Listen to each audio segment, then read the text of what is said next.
Olá, alunos e alunas da Rede Estadual Baiana. Esse é o segundo momento da nossa aula da Geografia Agrária, ainda na Geografia Agrária Geral. Essa é a segunda parte, daremos continuidade aos nossos conceitos básicos, falaremos um pouquinho agora da pecuária intensiva e extensiva. A pecuária, assim como na agricultura, podemos dividir ela em dois sistemas básicos, intensivo e extensivo. O gado também pode ser dividido para gado de corte ou gado leiteiro. Gado de corte para a produção de carne, gado leiteiro, produção de leite. É interessante ressaltar que a gente, quando fala de pecuária, sempre tem um foco para a bovinocultura, para criação de bois. Mas a pecuária ela envolve a domesticação de espécies animais. Tá?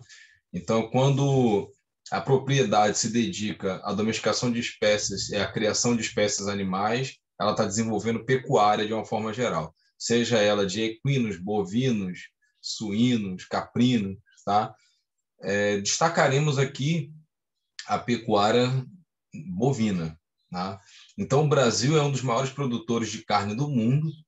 Tá? Nós demos um salto, de 1960 para cá, a partir do momento que houve a Revolução Verde na agricultura, que nós vamos falar mais à frente, houve também a modernização do sistema de pecuária. A pecuária intensiva vai partir do mesmo princípio que a gente utilizou na agricultura intensiva. Então, a pecuária intensiva ela vai utilizar mais capital, vai exigir mais investimento em tecnologia, em insumos, e o gado ele é criado confinado. Então, a pecuária intensiva se dá com o gado sendo criado em confinado, fazendo uso de bastante biotecnologia, muitas vezes inseminação artificial, utiliza-se também bastante maquinários, fertilizantes de alta performance para o desenvolvimento do gado. Geralmente, o gado confinado ele é direcionado ou ao gado leiteiro ou ao gado de corte tipo exportação, porque o gado confinado produz uma carne mais macia, o gado se movimenta pouco. A pecuária extensiva já faz um uso menor de investimentos do setor financeiro, menor investimento em tecnologia. O gado é criado solto, em pastagens, ou seja, são necessários grandes latifúndios, extensas áreas para a produção desse gado solto, esse gado que geralmente é gado de corte. Tá? Nesse caso do modelo extensivo, dificilmente é criado gado leiteiro nesse sistema extensivo. Ainda há pequenos e médios produtores que fazem uso desse modelo extensivo para o gado leiteiro. Mas em maiores proporções, os grandes produtores de leite trabalham também no modelo intensivo. Observamos aqui nessa tabela abaixo, a bovinocultura.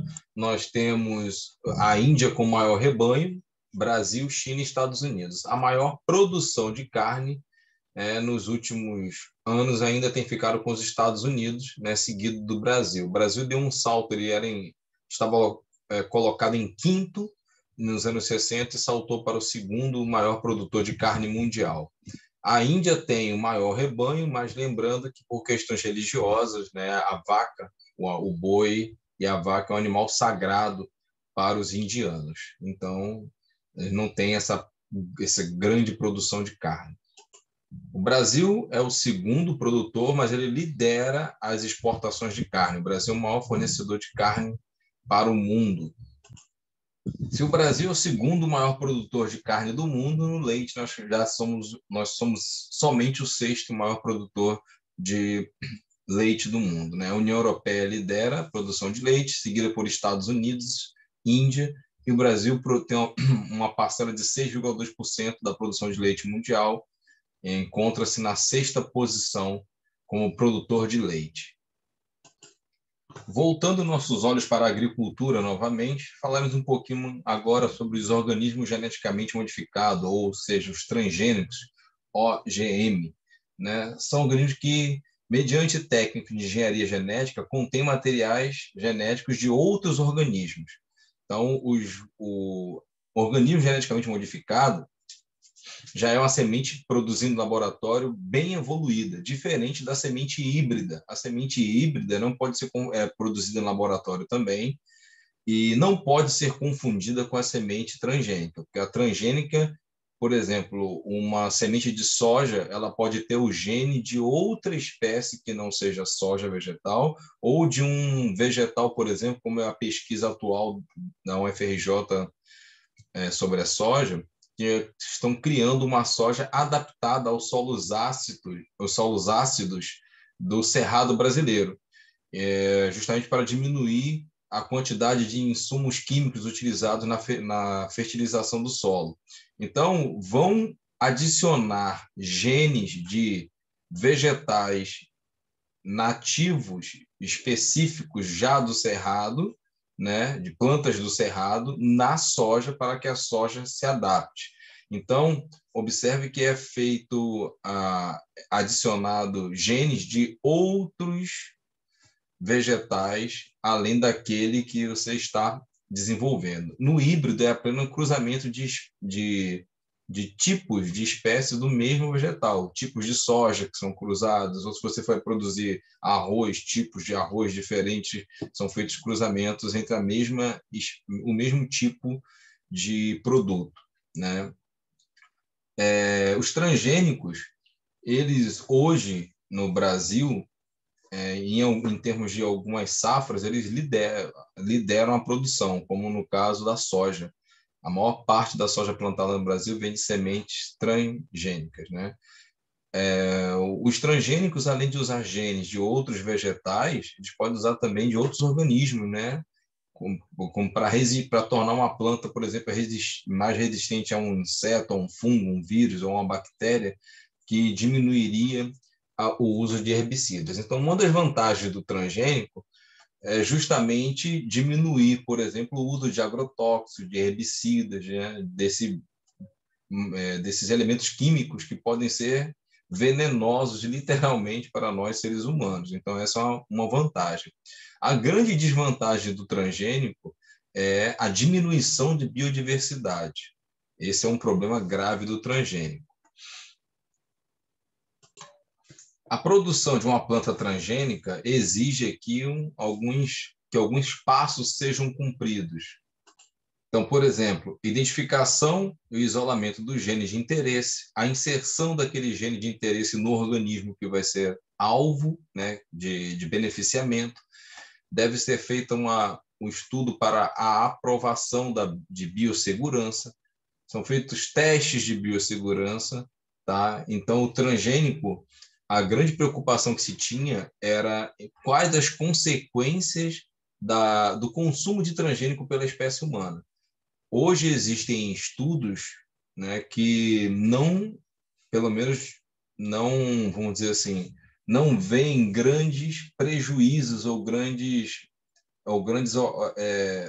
ações nocivas no organismo humano. Só que, a longo prazo, nós não temos ainda total controle, total certeza sobre os impactos do consumo de organismos transgênicos. Então, existem muitas pessoas que não gostam de consumir organismos transgênicos e existem países, como no caso do Brasil, que criaram leis para mostrar à população quais são os produtos que são feitos a partir de alimentos transgênicos e quais não são de alimentos transgênicos. Então, toda vez que aparece esse símbolozinho do T dentro de um triângulo, o produto que está lá, pode ser um saco de biscoito, um pacote de arroz, esse produto ele foi produzido com alimentos transgênicos. No caso aqui da imagem, ao lado nós temos contém milho transgênico, né? Então, assim, em 2001, um estudo da Organização Mundial de Saúde, que, né, foi produzido e divulgado, que os alimentos transgênicos aprovados, né, aqueles que passaram os biotestes, né, eles não fazem mal à saúde, segundo esses estudos, tá? Então, desde 1995, o Brasil criou uma lei que estabelece normas de segurança e mecanismos para fiscalização de técnicas de manipulação de transgênicos, né, dessa genética das sementes. Agora falaremos um pouquinho sobre a Revolução Verde. O que foi a Revolução Verde? A Revolução Verde foi um processo de modernização que, pelo qual passou o sistema de produção agropecuário, né? Basicamente entre os anos 1950 e 1960. Esse processo de modernização, na verdade, foi desenvolvido nos países centrais, liderados por Estados Unidos, para ser aplicado aos países menos desenvolvidos que produziam bens agrícolas e para exportação. O objetivo era, o objetivo pelo menos da ideia que era divulgada, né, pelos países desenvolvidos, era que aumentasse a capacidade de produção de alimentos no mundo. Então, o objetivo era evitar uma escassez de alimentos, né? Ou seja, o objetivo da Revolução Verde seria, de uma forma direta, diminuir a fome no planeta.